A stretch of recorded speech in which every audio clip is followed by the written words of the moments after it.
pour notre nouveau exercice à propos de monohybridisme, on a le cas des chiens mexicains nus. Alors, on fait un croisement entre deux chiens mexicains nus, donc pour P1 avec P2, deux chiens mexicains nus, il nous donne une génération F1 formée de 2/3 de chiens mexicains nus et le 1/3 des chiens normaux. Des chiens normaux.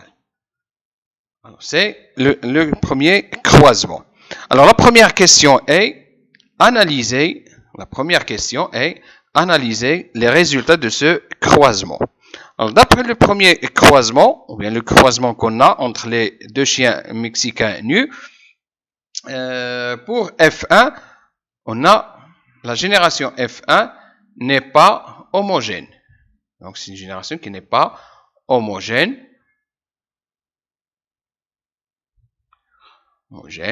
Donc, la première loi de Mendel n'est pas vérifiée. La première loi de Mendel n'est pas vérifiée. Et puisque la première loi de Mendel n'est pas vérifiée, au moins l'un des deux parents n'est pas de race pure. L'un des deux parents n'est pas de race pure.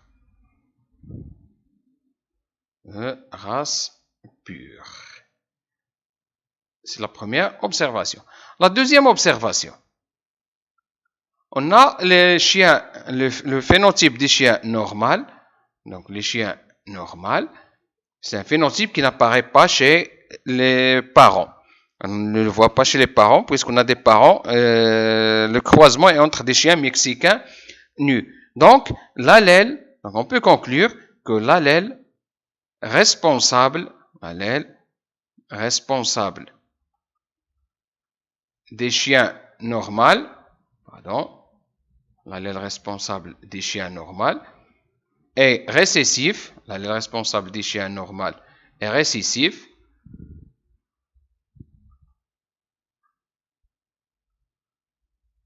et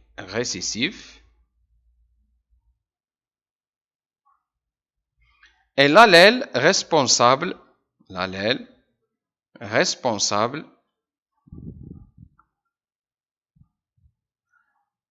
des chiens nus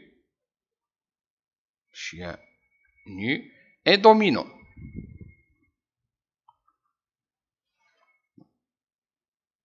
Donc, c'est ce qu'on peut conclure à partir des résultats de ce croisement.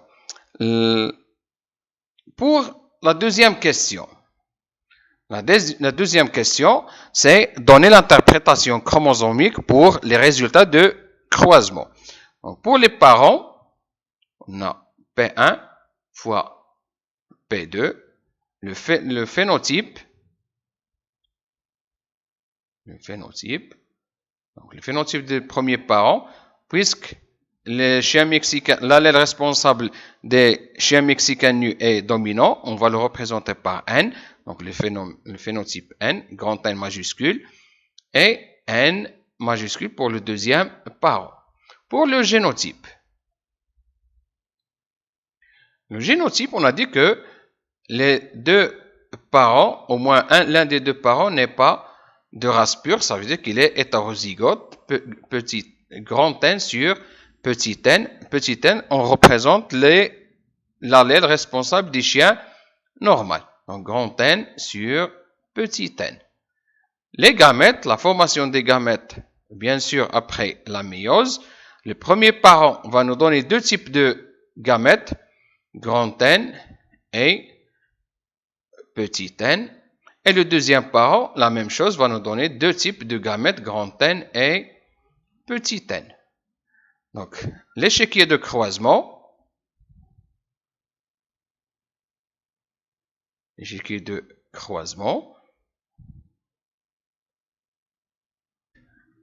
chacun, deux entrées pour chacun, donc pour l'échiquier.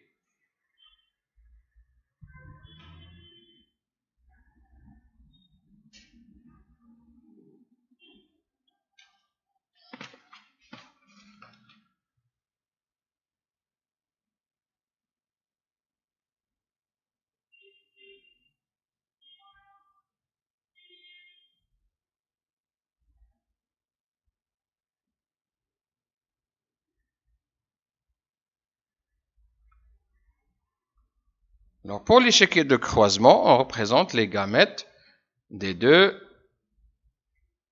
parents, gamète P1 et gamète P2. Gamète P1, on a deux types de gamètes, grand N et petit n. Et le P2, la même chose, grand N et petit n.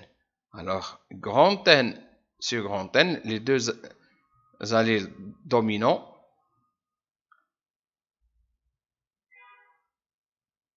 Le phénotype, c'est grand N majuscule, ça veut dire qu'on a des chiens mexicains nus.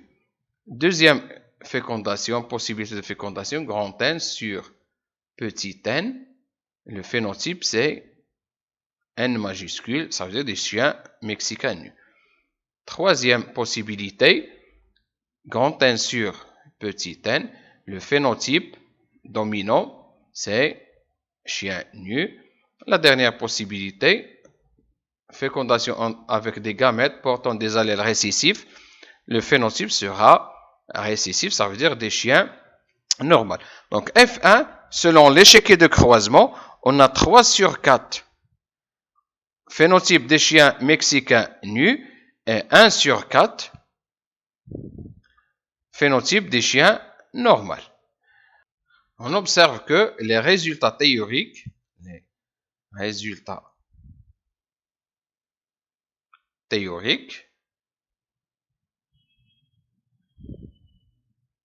diffèrent des résultats expérimentaux.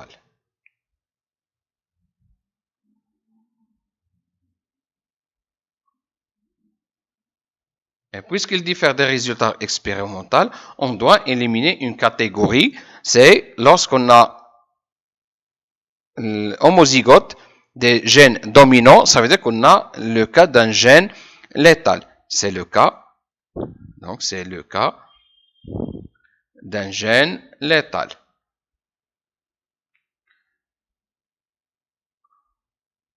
Et puisque c'est le cas d'un gène létal, les résultats seront ou bien deviendront F1. On a 2 sur 3 phénotypes chiens mexicains nus et 1 sur 3 phénotypes des chiens normaux. Donc, c'est le cas de l'interprétation chromosomique pour cet exercice. La question 3. La question 3 donnait le résultat du test back-cross. Test back-cross, ça veut dire le croisement entre P1 avec un individu P qui a un phénotype qui est récessif. Alors, le phénotype, pour P1, l'un des deux parents, c'est un chien mexicain nu. Le parent récessif, ou bien l'individu récessif, il doit être petit n, un chien normal, puisque c'est un gène qui est récessif, il doit être homozygote de race pure. Le génotype du parent P1, le génotype de parent P1, il est hétérozygote. Donc, N majuscule sur N minuscule, c'est-à-dire l'allèle récessif et l'allèle dominant. Pour le parent de phénotype récessif, petit n sur petit n. Pour les gamètes, le P1 va nous donner deux types de gamètes, grand N et petit n, mais le parent récessif va nous donner un seul type de gamète, c'est petit n. L'échiquier de croisement, on va écrire échiquier de croisement.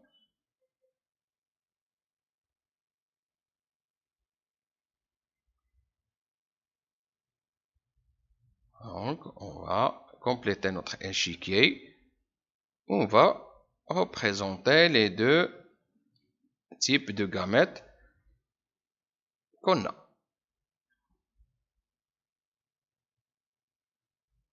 On a les gamètes de P1 et gamète de P. Donc, gamète P1, le parent qui est chien mexicain nu, nous donne deux types de gamètes, grand N et petit n, mais le parent récessif seulement petit n. Alors, la fécondation, grand N sur petit n, le phénotype des chiens mexicains nus avec l'allèle dominant, c'est grand N. Les deux gamètes récessifs, N et petit n, on a un phénotype des chiens normal. Donc, on aura la génération F1, elle est formée de 50% des chiens mexicains nus et 50% des chiens normaux. Donc, c'est pour l'exercice du croisement entre les chiens mexicains nus. On va se revoir à bientôt sur notre chaîne H2 avec un nouveau exercice.